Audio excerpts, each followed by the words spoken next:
5000 वर्ष के इतिहास का, भारत के उस पौराणिक इतिहास का आज हम साक्षी बन रहे हैं। जब श्री कृष्ण जन्माष्टमी के अवसर पर देश और दुनिया से आए हुए लाखों श्रद्धालु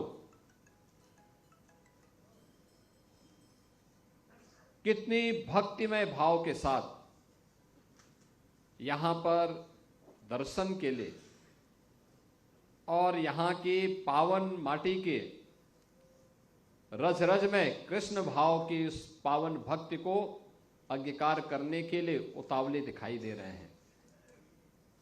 ऐसी भक्ति दुनिया के अंदर अन्यत्र मिलना अत्यंत दुर्लभ है और इसलिए इस पावन धरा को कोटि कोटि नमन करते हुए आप सभी को श्री कृष्ण जन्माष्टमी की हृदय से बधाई देता हूं, अपनी शुभकामनाएं देता हूं। ये मेरा सौभाग्य है कि मुझे पिछले कई वर्षों से इन दोनों पावन आयोजनों के साथ जुड़ने का सौभाग्य प्राप्त होता है। श्री कृष्ण जन्माष्टमी में यहां पर भक्तों की सुविधा और सुरक्षा का अवलोकन करने और जन्मभूमि पर दर्शन करने और रंगोत्सव में बरसाना में राधा रानी के मंदिर में दर्शन करने के साथ ही होली के उत्सव का साक्षी बनने का भी मुझे अवसर प्राप्त होता है।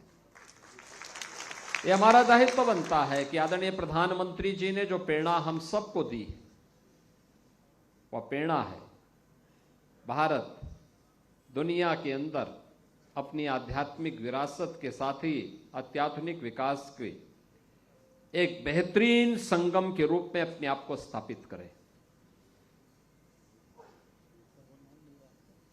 आध्यात्मिक विरासत पर पूरी दुनिया आज शोध करने के लिए उतावली दिखाई दे रही है। विश्व मानवता को जब भी संकट के दौर से उभरना होगा, वह भारत की इस आध्यात्मिक विरासत को ही अपने जीवन का हिस्सा मान करके ही अस्थायी शांति और सौहार्द की परिकल्पना को आगे बढ़ा सकता है। और उसे आगे बढ़ाने के लिए यह सौभाग्य हम सबको प्राप्त हुआ है। आज हमारे माननीय जनप्रतिनिधियों के प्रयास से, माननीय सांसद जी, माननीय विधायकगण, महापौर जी, जिला पंचायत अध्यक्ष, अन्य सभी सम्मानित जनप्रतिनिधियों के सहयोग से जो भी प्रस्ताव यहां के लिए स्वीकृत हुए, उन सभी प्रस्तावों के अनुसार यहां पर एक कार्यों का आज लोकार्पण और शिलान्यास का भी हो रहा है, जिसमें 645 करोड़ रुपए की ये योजनाएं आज इस पूरे क्षेत्र को समर्पित की जा रही हैं।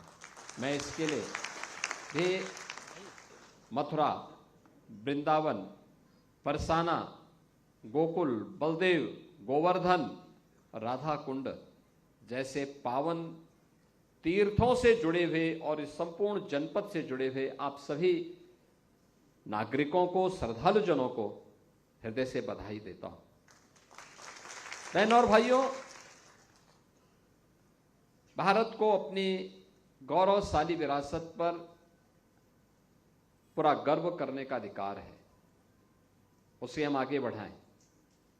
उसका संरक्षण करने के लिए हम सबको मिलकर के कार्य करना होगा, मिलकर के आगे बढ़ना होगा।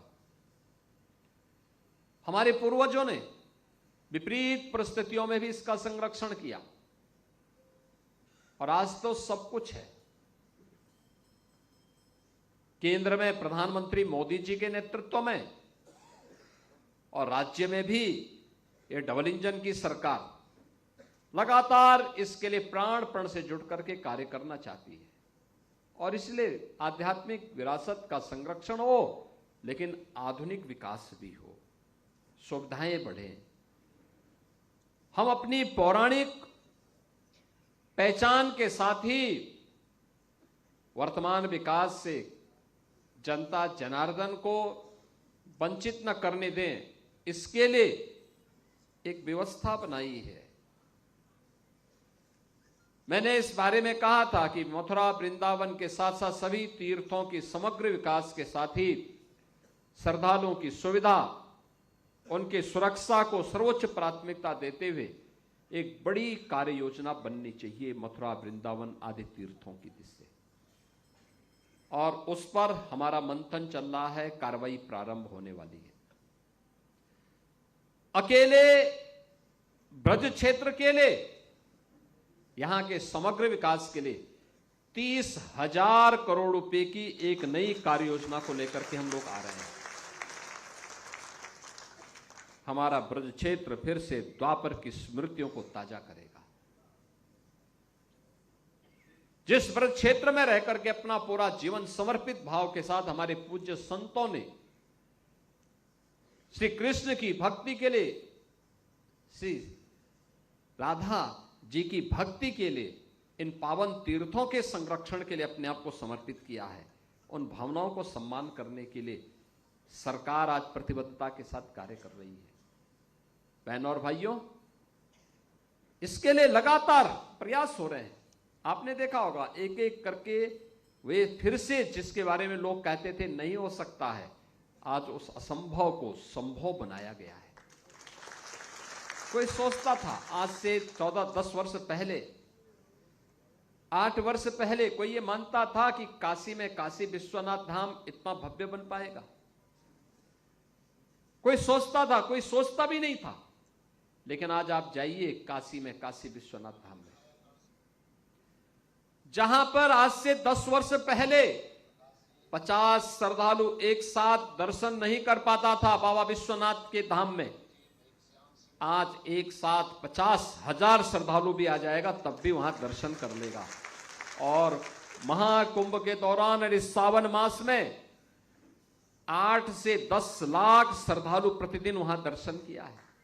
8 से 10 लाख श्रद्धालु। आज से 5 वर्ष पहले, 6 वर्ष पहले कोई ये मानता था कि अयोध्या में इतना विकास हो जाएगा?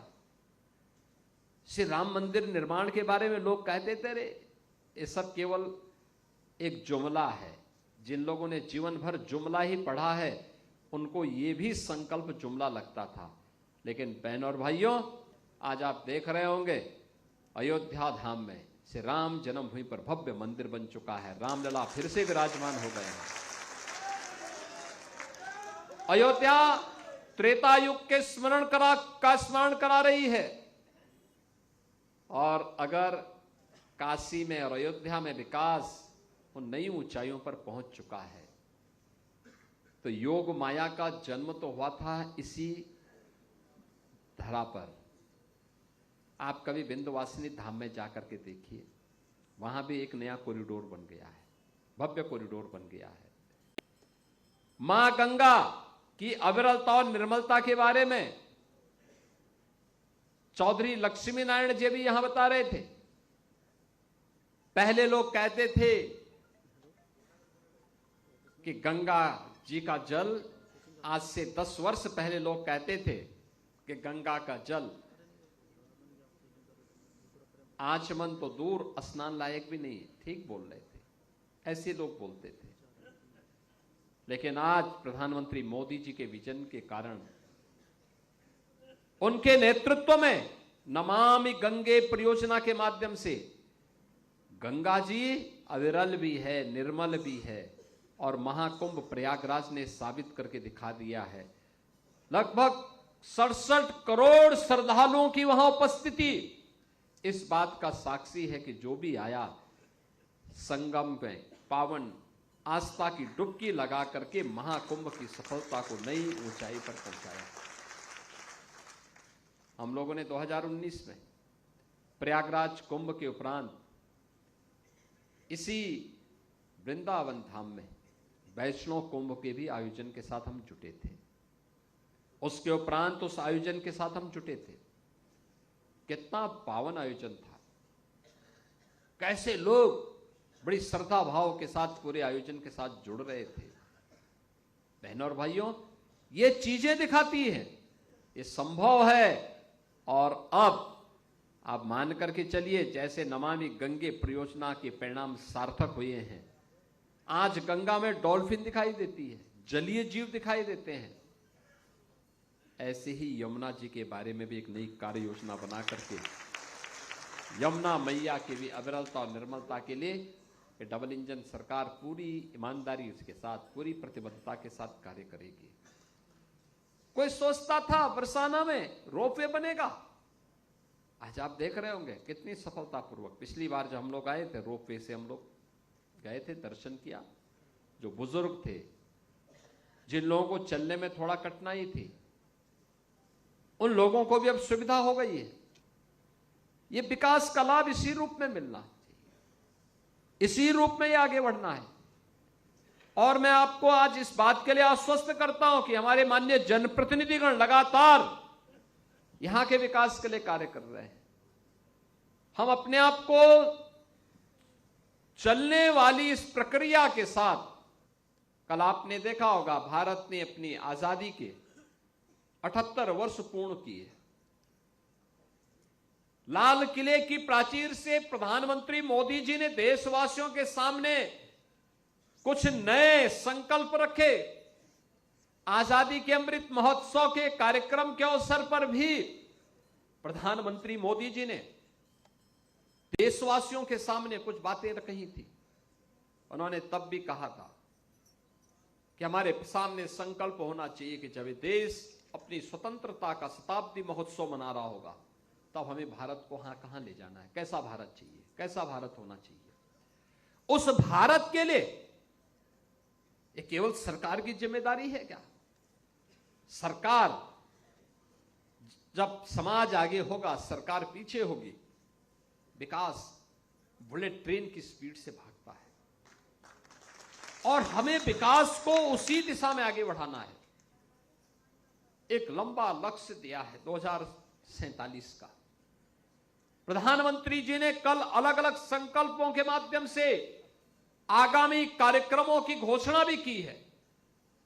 और मेरा भी इस पावन ब्रज भूमि से जुड़े हुए आप सभी पूज्य संतों से, माननीय जनप्रतिनिधियों से, जनता जनार्दन से, सभी श्रद्धालुओं से इस बात का आह्वान होगा। अभी उत्तर प्रदेश विधानसभा और विधान परिषद में, विधानमंडल में एक बहस चली। लगातार 26-27 घंटे दिन और रात चर्चा होती रही और चर्चा का केंद्र बिंदु क्या था? कैसा उत्तर प्रदेश सही है, कैसा उत्तर प्रदेश सही है। और उत्तर प्रदेश तो भारत के आध्यात्मिक और सांस्कृतिक केंद्र बिंदु के रूप में, भारत की आत्मा के रूप में अपने आप को प्रस्तुत करता है। हमारे पास आध्यात्मिक, एक समृद्ध आध्यात्मिक विरासत है। उस आध्यात्मिक विरासत के संरक्षण के साथ ही आधुनिक विकास के इन कार्यक्रमों के साथ हमें जुड़ना होगा, आगे बढ़ना होगा। और उसी जुड़ाव को लेकर के आज यहां पर मुझे आने का सौभाग्य प्राप्त हुआ है। आज यहां पर विकास की जो बृहद योजनाएं आपको दी गई हैं, मुझे बताते हुए प्रसन्नता है कि यहां पर मार्गों के लोकार्पण के कार्यक्रम भी संपन्न हो रहे हैं और साथ ही यहां पर पांचजन्य जैसे प्रेक्षागृह भी। अब यहां पर आप बैठ करके कथा भी कर सकते हैं, भजन कीर्तन भी कर सकते हैं और साथ ही अन्य प्रकार के जिस कार्य के लिए, लीला के लिए जो वृंदावन की भूमि प्रसिद्ध है, श्री कृष्ण की लीलाओं का मंचन का भी एक माध्यम इस प्रकार के प्रेक्षागृह, मौसम चाहे कैसा भी हो, मंचन का कार्यक्रम पूरे आनंदमय माहौल में, भक्तिमय माहौल में यहां पर करने का अवसर प्राप्त होगा।